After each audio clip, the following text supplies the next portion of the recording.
బతుకు ఆడు ఆటలో మరణమంటే ఏమిటి? ఆటలోని కలుపు వంటి చిన్న మలుపులే జీవితాన్ని అందక జీవమెళ్ళిపోదులే, ఆరిపోని అణిగిపోని చిరంజీవిలే. తల నిండుగా శీసులే, ఇక నిండుగా ఆశలే.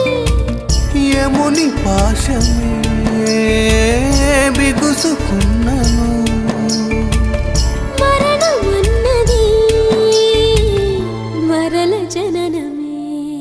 నిండు నూరేళ్ల సావాసం స్వర్గమయ్యింది వనవాసం. దండగుచ్చాను నా ప్రాణ